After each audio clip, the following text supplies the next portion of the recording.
right, what's up, my people? What's popping with y'all, man? Just hitting y'all up again with a great video. What's good? Like, share, subscribe, all that good stuff. I appreciate y'all coming back and hollering at me and kicking it with me. You know, I'm a Bears fan too, so we got to pop that up there. What's good? Yo, what I want to talk about today is the Cassie situation with Diddy. And it's another week down in the books of his case and fighting against Cassie and all these people who he used to work with and employees, security guard, assistants, everybody who was down with Diddy in the beginning. He basically is going through the work with them. They basically trying to take him out. Basically get rid of him. You know what I'm saying? And it's their choice. When you have a job, I guess we not around Diddy. I never worked for him or never even met him like that. So I can't imagine what they was experiencing. But it seemed like to me, and it's just me, that everybody could have left at any time. You don't have to be at a job.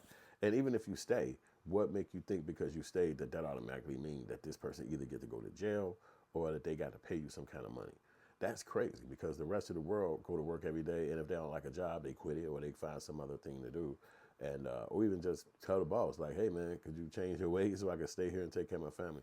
But these people feel like because they even just took the job and dealt with anything Diddy did, even if it was extreme, that they believe that it's supposed to be a payoff at the end. And then a lot of stuff that they saying is complete lies. Like one girl, I forgot her name, Mia, I think was her name, and she came out and said something about Diddy would raped her a couple of times that she was working with him. And it's like, wait, what? But if I would assume, and I'm sure a lot of people would assume, if he did this to you, let's say so let's say New York, he did this to you in New York. Why would you meet him again and down the line, months, years down the line, weeks down the line, at another state in Miami? Why would you even fly out the country with somebody who did this to you one time? So these things just don't seem believable for the regular thinking person. It's a job. It's not like Diddy is God or he's your parent or something that's connected to you. It's a job. And if you don't like the job, you can quit. And if somebody doing these egregious behaviors to you, why aren't you calling the police? Why are you not taking photos? Why are you not doing something to bring this? Why are you not confronting him and having a recorder on just for the audio? It's ways that you could do these things to back yourself up. Imagine somebody doing something like that to you in another country, even if it is Diddy, and you go to the authorities and say, hey, this person raped me, this person did this to me. They're going to make it big. They're going to make a news thing out of it. They're going to put that person in jail.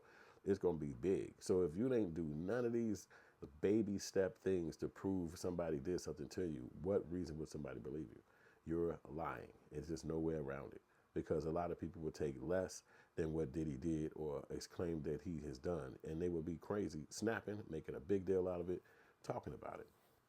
So just believing that these people have went through this, and it's just something that they're supposed to take to another person, regardless of who he is or his status, but he should go to jail. That's dumb. I mean, he started the business. He built it to a statement or a level that will make you even want to apply to the job. So he don't get no credential for that. It's no credibility for that. So he hired you after interviewing you, however they did it, you got in. So then you're getting paid every time. You're getting paid every check. No credential for that. So then you at the job, some bad thing happened, and maybe you did it or maybe you didn't do it, but then you continue to stay there. No resolve on you. It's all on the people. It's just, it make no sense. And then you got somebody like Cassie who will come out and say that she was trying to keep the freak offs going. If she like him, I'm always down for a freak off is what she said. What?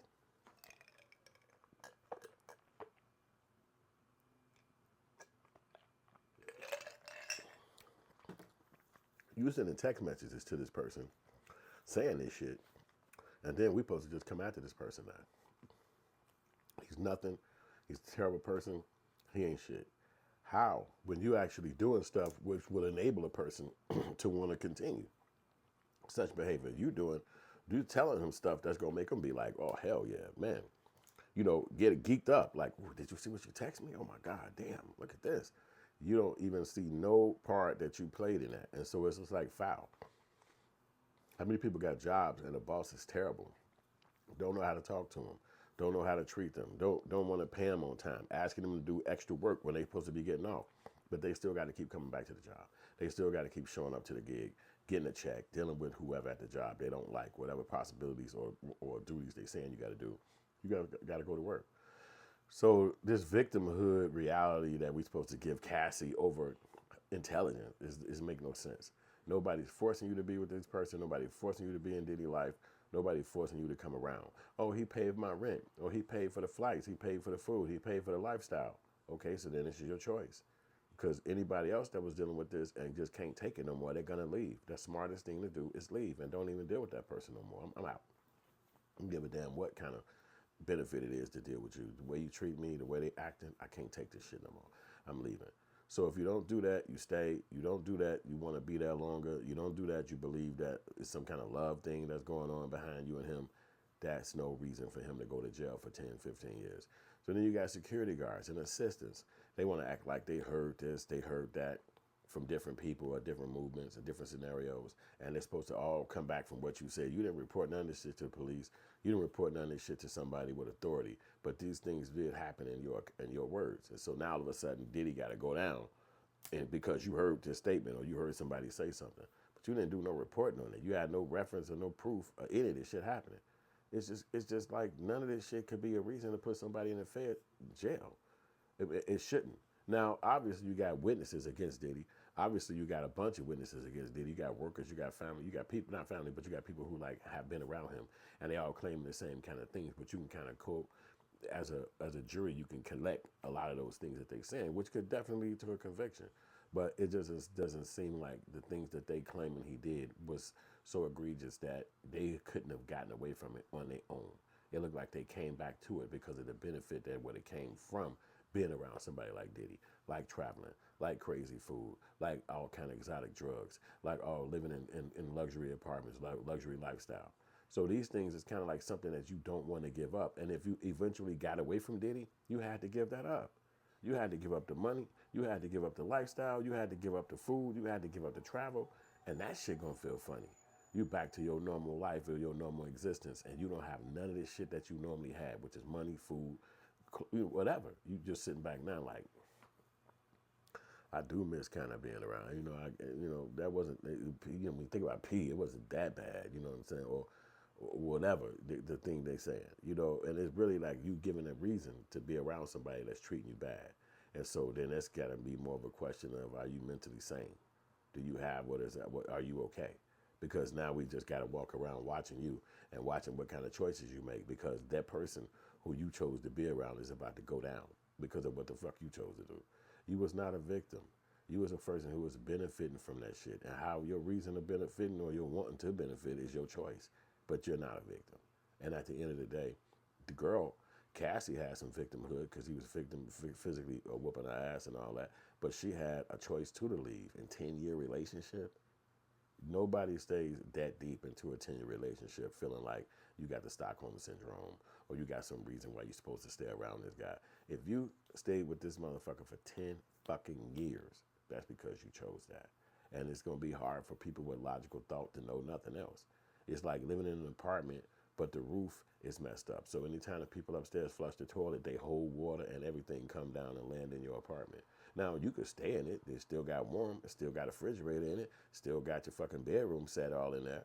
But if you go in this other room, or if you in that room, or if you got company over, the fucking water just keeps sprawling down in your house. So you kicking it with people come visit you, and every time they hang, they hear this flush, or they just hear the water come beaming down through this area. And you looking at it like, what's our problem?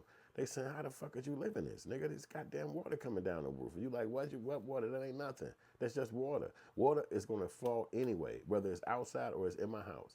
Nobody's going to understand the logic. Nobody's going to say, oh, well, I guess you're right. It ain't shit but water. But no, they're going to say, no water should be more in your crib. And that wall could turn into mold, and it could get you sick sitting there within it. It's going to be reasons why you shouldn't be in that.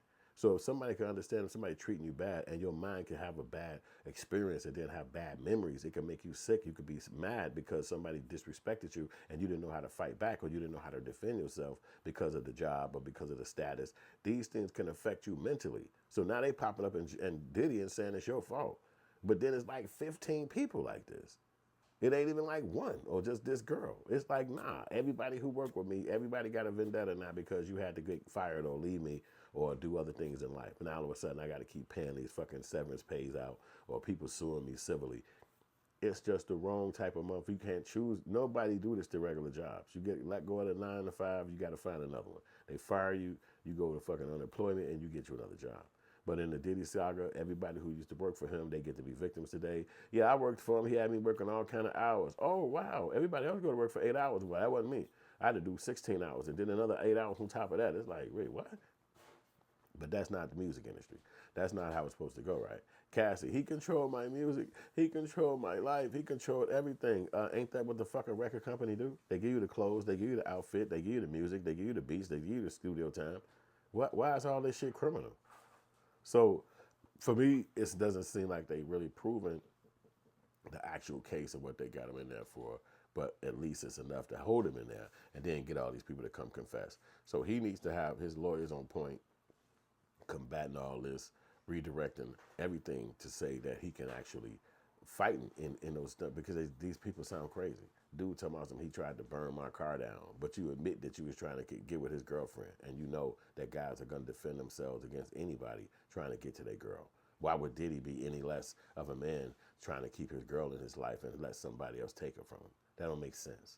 But obviously it's supposed to make sense because this guy wear a dress and he working movies white people say claim that he could be in, so all of a sudden he's supposed to be a victim just because he said it. Now it couldn't have been somebody that he dated that got mad. They said it was the fingerprints on a bottle, a 40-ounce bottle of OE that was left in his car, and a Fendi scarf, which is a female item, was on items that they used to set the Molotov. But nobody want to claim that a female did that. It could have even been Cassie. She could be one of the motherfuckers in a movie that set up all these crazy ass motherfucking scenarios and then try to wrap them all to Diddy and shit the whole time. When the movie play at the end, you see her face, her ass wearing black. She walking through these rooms. It's her the whole time. And Diddy sitting in kind of jail like, all I wanted to do is make beats. Like, what the, I didn't do none of this shit, but it's too late.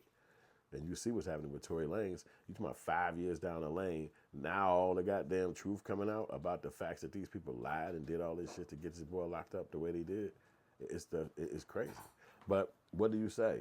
What can you say?